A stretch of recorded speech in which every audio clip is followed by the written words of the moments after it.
I've already stressed the importance of solitude many times before, but even as somebody that preaches about the need for solitude and the importance of being alone, I still find that I need to check in with myself over time to make sure that I'm still practicing what I preach. Because it's very easy to lose yourself in another person, in their world, in their desires. And part of the practice, the method of solitude, is that you must become something other than human. You have to sort of forsake your humanity for a period of your life in order to grow, which also means separating yourself from people that you care about and people that you love. The social life of a human being is a wonderful thing. To make friends and lifelong mates, there's so much vitalizing joy in being inspired by another person and procreating together in more ways than one. But as you progress on your own individual journey, it's important to distinguish, I think, when it's time to pass off the baton or when to link up your life with another person for the long term. And there's going to come a point, I think, for everybody where you have to make a decision about whether someone, even if it's someone you love, will only be a feature in your life, or if they are to meld their journey with yours. And when I say feature, I don't mean to just get what you need out of people and then just ditch them. I mean whether or not that person will be factored into major decisions in your life, major changes in your life. I mean, what will you sacrifice for your continued union with another person? And this dilemma, of course, is most often attributed to people that we love, our love life, our partners.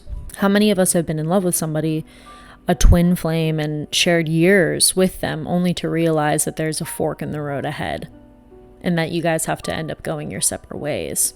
And a lot of us don't want to deal with it. And a lot of us are in denial about that and have been in denial about it, of whether or not to keep prolonging this fork in the road or pretend it doesn't exist, or, when are we going to end up just saying that we have to deal with it and to make this divide? So many of us, I myself included, have sacrificed who we are and have lost ourselves along the way to maintain a union with another person.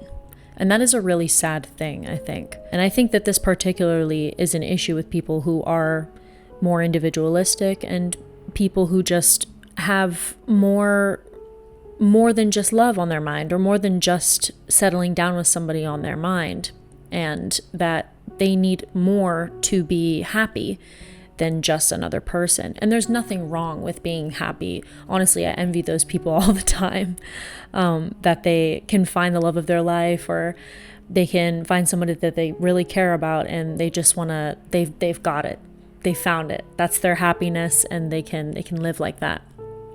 But I know for me and a lot of other people that that's not the only thing. It has to be the right place and the right time, and you've got to get certain things done in order to be with a certain person or to consider another person in your plans and in your future. And so sacrificing yourself, that's the problem, is it feels like sacrificing yourself, who you are, your individuality, in order to compromise or to combine yourself with another person. And you are a little bit of them and they're a little bit of you, but you're not individuals anymore.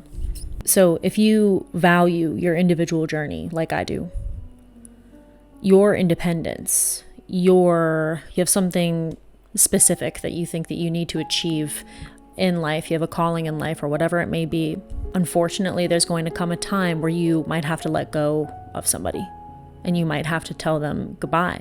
And it's a really bitter, hard thing. And the thing is, it's bitter in the beginning, but it's not only better for you, but it's also better for them. It's also a turning point for the other person too. So it's kind of nice to know that you're not just leaving somebody, but that they are on a journey and that they have growing to do as well.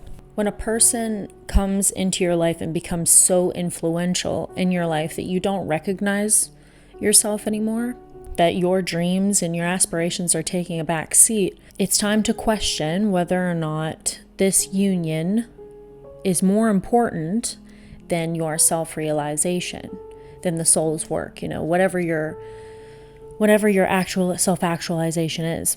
Will you be content going forward with the compromises to keep this person as a major influence in your life, or will you not be? I myself am not one of those people. I've got a job to do. Even if I didn't know what it was for a long time, I knew that it was more than just being with somebody who cared about me and that I cared about them. It was more than just coupling. It was more than just finding somebody to just share space with. And that is beautiful. But I knew in the long term that who I am as a person, I'd end up destroying myself or the other person if I would continue to do this, because I'm not fulfilled only in that way. So if you're for self-realization, self-actualization, the individual's journey, then it's time to make that journey back into yourself. You have to say goodbye to that person, and when you do, that's when you make the journey back into yourself, make your journey back into the center. If you are to realize your goals, if you have anything that you need to get done in this lifetime, you can't allow another person to usurp the throne in your life. You need every ounce of your individuality and your dignity and who you are to get there, because that's what it takes. It takes all of your strength and all of your courage and all of who you are. You basically, for people like us, I guess, you have to get where you want to be first, and then you can let other people come in, because then you're strong. And the journey alone, especially when you're saying goodbye to people that have been in your life for a really long time, or whether you're just used to being social and being around other people, the journey alone into the vacant, just void of your life is a frightening one. It's so scary. It's scary every day, no matter how many times you do it. But it's necessary, and you have to do it. Otherwise, you'll go crazy. And that is even whenever you make this decision that the fruits are not automatically apparent. They're not automatically harvested by you. It's not going to be an immediate gain. If you believe that your happiness is reliant on realizing your potential, following an idea, a fantasy, a desire, and someone is keeping you from that, then you have to head back into solitude, into this island within yourself.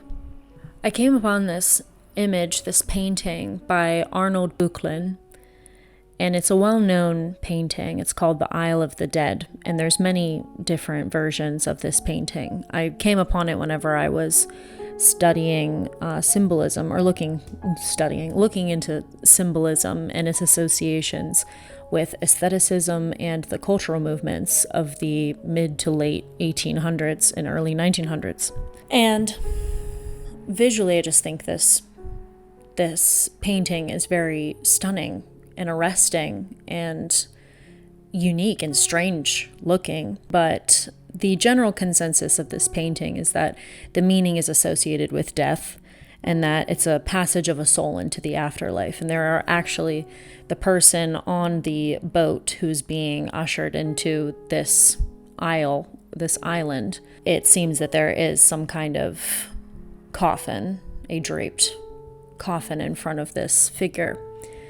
But Böcklin did not attest to the funerary symbolism behind it. He just said that it was a dreamlike image, and that it was supposed to kind of have this palpable stillness, in which it definitely does. And when I saw it myself, I didn't feel this funerary symbolism. It didn't feel like death to me, looking at this image. To me, when I saw it, it represented a sanctuary. Oases have this same kind of feeling to me as well. It's just it's a opposite. It's not earth on water, it's water and earth. So, and I feel when looking at this image, based off of some things that have happened to me recently, which I'm going to tell you about, that this is a kind of sanctuary and a very important symbolic place in ourselves. it represents to me, this small island represents the center of self, a place where one goes to rest in solitude after being swept to and fro by the currents of the outer social world. So this place represents solitude as well. This painting becomes so much more personal to me because I once had to make this journey myself, back into myself more than once, but more recently, as a couple of months ago. And I had to leave someone that I loved behind in order to continue my personal journey. And when I made that break with that person, I had these very vivid, specific dreams, and they're related to this painting. Now, I don't know about you guys, but I have had reoccurring dreams in my life that are very symbolic, and their symbolism is very understood to me. They're not vague symbols to me. But the most reoccurring archetype of dream is always revolving around water and revolving around oceans, and usually they in the past have taken the form of tidal waves, and that is usually a sign that something is wrong. Like something is very, very wrong in my life. This has happened to me before one of my first relationships ended, and this transitioned into a different type of symbolism after my second relationship ended. And so before, it was just the ocean and waves. But now, after I had made the break, which was very, very difficult, I was feeling, you feel this knee-jerk reaction. You're like, oh, what if I did was wrong? I don't know where I'm going. I'm lost. I'm scared. Are my decisions making sense? Am I making the right decision? And so after this happened, I had a very specific dream, and it involved marshes and a kind of island in the marsh. And naturally, because it was so specific, and I have never had a dream like this before, I was being rowed on a boat to the edge of one of these, inside a marsh, to the edge of one of these little small islands, where there was not really as much grass, but and I was at the edge on the shore of this island, and I believe I was taking out some of my things and I was laying them onto the shore.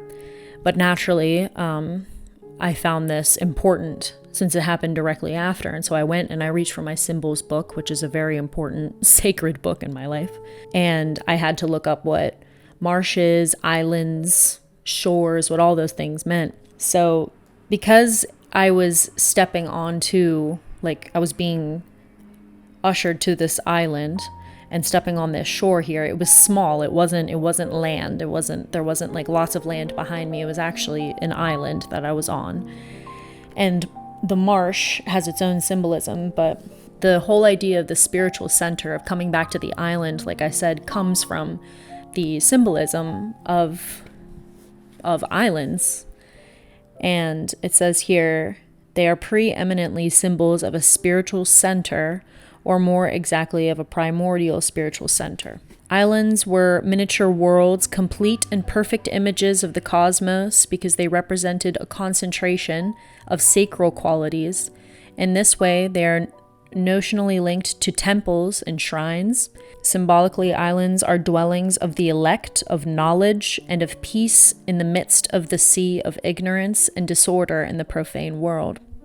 Modern psychoanalysis has laid particular stress upon one of the essential features of islands, in that they evoke sanctuaries. So right away, I was like, okay, so this island is, I'm literally being ushered by some unknown figure back to myself, is what it felt like, back to my spiritual center, if you want to call it that, or just back to who I was, or at least at the beginning of that, back to the first step of that journey to figure out who I was and what I wanted again. And so I looked up marsh as well, and it's all, of course, everything related to water is all interconnected at some point. And I talk about the divine feminine all of the time being associated with solitude, and that the inner world is a feminine one. And so the marsh in Sumerian mythology, which the Sumerian love goddesses are the most well-known, the marsh is passive, female, undifferentiated matter. So I was like, okay, that makes sense. That makes complete sense to me. It all comes together. Or that the marsh is a well-defended country or a secure village, the still water being the image of a peacefulness which nothing can disturb. And then analysis make pools and marshes a symbol of the unconscious and the mother, a place where matter germinates in secret. And so the main thing about this, looking into these symbols, was it's really nice to know that in some way, maybe I'm just making it up, that it felt like my hand was being held a little bit in this darkness. Like my decision to move forward with whatever it was I wanted to do and do it alone it seemed like it was the right one. Like I was making the right decision. Like somebody was telling me, yes, this is it. You might not know what's going to happen now, but like you're moving in the right direction. That was so comforting to me to know that even if it seems like everything is against you, that society is calling to you, beckoning you to come back to it and forget about this inner journey, and that it's just a scary one. You shouldn't do it, just keep going with the flow and do things the easy way. It was just nice to know that I just had this island that I could return to that was always there within me, and is in everyone else too. It's this special refuge where there is no such thing as loneliness, even if you are alone. And I can't even say how sweet and wonderful that feeling is. As much as I talk about the unknown being a very dangerous, dark place to explore, this island, this like formation is this concentration, like that one entry said, this concentration of like spiritual energy in the midst of all the chaos, the island.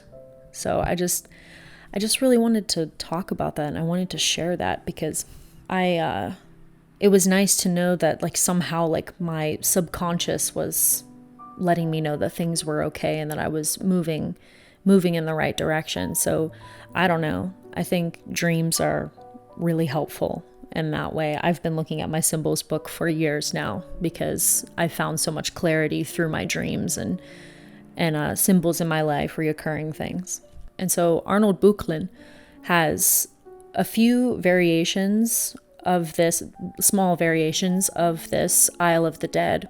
He became obsessed with the symbol of this painting, and he actually made one version of it that's vastly different, and it's called the Isle of Life. And while I think this is a beautiful painting in itself, I feel like it just kind of is the antithesis of what the meaning of the Isle of the Dead is really about. If you strip the name from the painting, it's because it's filled with people and animals and it's so lively, and that's wonderful. But the journey into the self is one of solitude. It's meant to be a place where you are alone to figure yourself out.